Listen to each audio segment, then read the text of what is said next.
Voilà, bonjour à tous et à toutes. Nous accueillons Rémi Medreville ce matin, qui va nous parler de l'histoire du MCC. Comment présenter Rémi? Il va se présenter lui-même. Juste deux points. Tu as une formation initiale d'historien. Oui. Voilà. Tu es jésuite, donc de la même compagnie que moi. Il se trouve, hein, oui, oui. Trouve. Et tu as été aumônier national du MCC de 2001 à 2007. C'est ça. Voilà.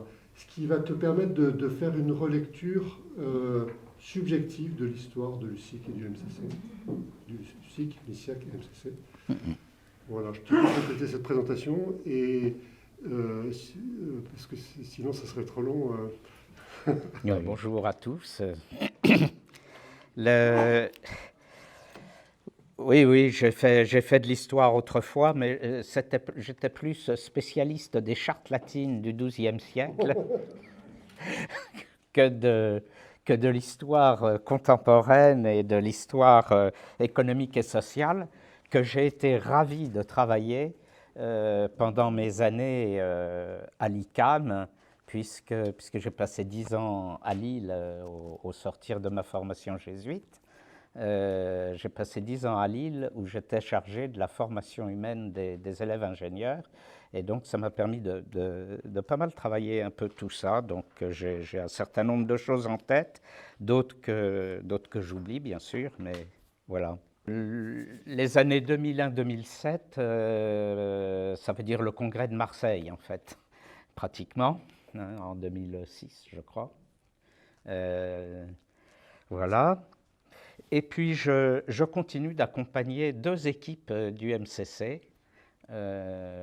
L'une qui est une équipe aînée, mais de grands aînés, avec Xavier Agnès Grenet, un certain nombre de personnes. Et puis une équipe dans le 93, parce que je suis supérieur de la communauté jésuite de Saint-Denis Basilique, où nous vivons dans une cité qui demeure un petit peu chaude, mais très chaleureuse aussi. Dans la chaleur, il y a de tout. Et il y a une équipe MCC dans le 93. Il va peut-être même y en avoir une seconde, je crois, d'après ce que j'ai compris. Voilà. Alors, notre ami Bertrand m'a demandé de faire un peu une relecture contextualisée de l'histoire du mouvement. Donc, je me suis efforcé de répondre à cela, et en me posant la question, au fond, en quoi est-ce que consiste la synodalité et l'expérience, la tradition de synodalité au MCC.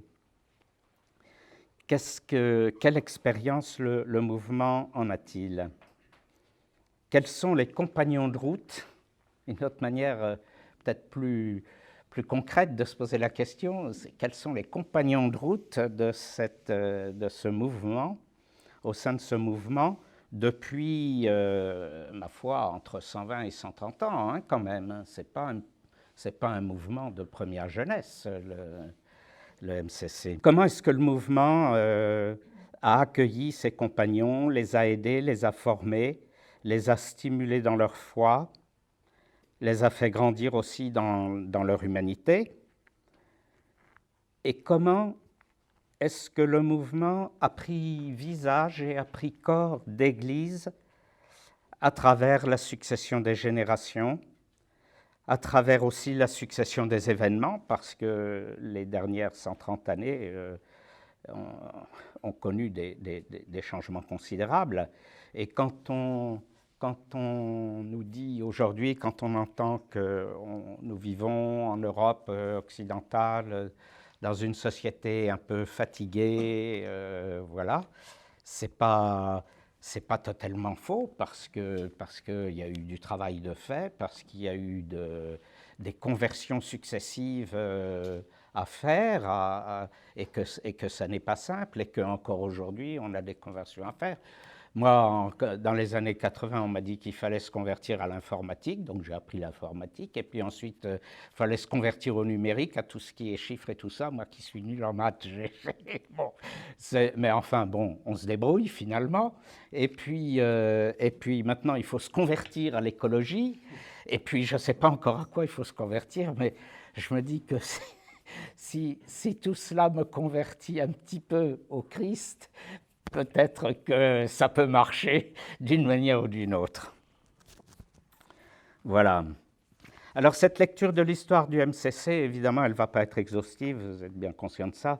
Je n'ai pas fait de travail d'archives, je n'ai pas eu le temps, j'y ai pensé plusieurs fois, je me suis dit, tiens, ça serait bien d'aller découvrir et faire connaissance avec Marie-Hélène et puis travailler un peu sur les archives, mais il faudra que j'ai davantage de temps pour le faire, parce que, outre ma communauté de Saint-Denis, je fais partie de la consulte du provincial, ce qui me prend quand même à peu près une quarantaine de jours par an, plus un certain nombre d'activités, les suites aussi de Christus qui font que je travaille beaucoup dans la formation et la supervision d'accompagnateurs et d'accompagnatrices. Donc voilà.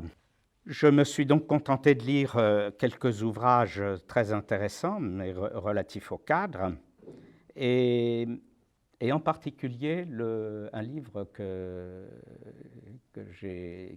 Bertrand m'a passé, qui est vraiment très intéressant, qui porte plus sur les EDC que sur le MCC, mais qui permet de comprendre aussi un peu ce qui s'est passé tout au long de ces décennies. C'est l'entreprise et l'Évangile. Et puis quelques témoignages, quelques livres du mouvement. J'avais déjà fourré mon nez autrefois dans le bouquin d'Henri Klipfel, un grand ancien du MCC, sur je ne sais plus comment ça s'appelle, le cadre c'est un peu des suites de témoignages, mais bien organisés et bien vus. Et là, j'ai trouvé quelques petites perles dans ce bouquin, qui est déjà ancien, puisqu'il date de 82, je crois. Et donc, en regardant surtout quel soutien humain et spirituel, qui sont les mots de la charte, les premiers mots de la charte, quel soutien humain et spirituel ce mouvement a apporté aux hommes et aux femmes qu'il a réunis pour devenir personnellement et collectivement témoins du Christ et messagers de la bonne nouvelle là où ils vivent. Voilà. Alors, 4 étapes, j'essaierai d'avoir à peu près 4 étapes qui marqueront cette relecture. La première, c'est de revenir, parce que je pense que c'est vraiment très important, même si on connaît, c'est de revenir sur la fondation de l'UIC et de l'USIC, le rayonnement et les limites, et de travailler à travers, enfin d'essayer de faire sentir à travers cette relecture, cette étape de la relecture, tout à la fois le rayonnement, l'importance, mais aussi les limites du catholicisme social. Et en gros, c'est une période qui va de 1892 à 1942, à peu près. Un catholicisme social très soutenu par les jésuites. Et on peut dire que le MCC, il y a quand même une initiative. L'initiative n'est pas... Elle est moitié jésuite et moitié élève de grandes écoles. Voilà, c'est moitié élève de centrale. C'est comme ça que ça s'est fondé. Un peu comme dans une aumônerie, aujourd'hui, on pourrait dire. La deuxième étape comprendra le MISIAC, puis le MCC. Et c'est la période, j'allais dire, c'est un peu la période dorée des cadres, qui correspond aussi au sortir de la crise économique des années 30 et qui à la libération s'affirme encore plus avec les 30 Glorieuses, avec cette période assez faste de développement, de consolation en tout genre, voilà, enfin, il y a quelque chose là de très fort, où j'ai réfléchi encore un petit peu ce matin, où je me dis, au fond, le MCC, à ce moment-là, a vraiment, je dirais, collé à la société en train de se changer, en train d'évoluer, et elle a été, et ça a été un mouvement d'abord assez nombreux, et puis regardez, écoutez. Voilà. Jusque dans les années 80, quelque chose comme ça. Alors après, la troisième étape, ça sera une question.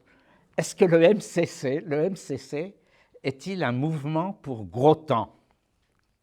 Voilà, quand il y a du malheur, quand il y a de la tempête, quand il y a des difficultés, quelles ressources on peut trouver dans le MCC? Et je pense qu'il y en a, et en gros, c'est les années 1080-2020, disons, quelque chose comme ça, si on prend large, hein.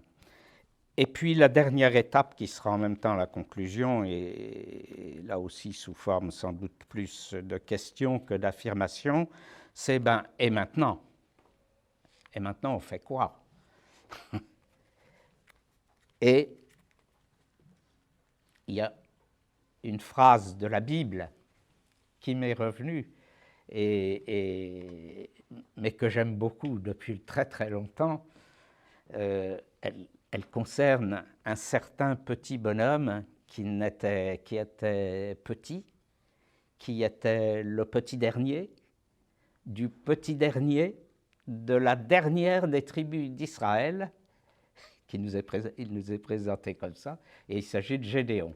Et cette phrase, c'est « Va avec la force qui est en toi ». Va avec la force qui est en toi.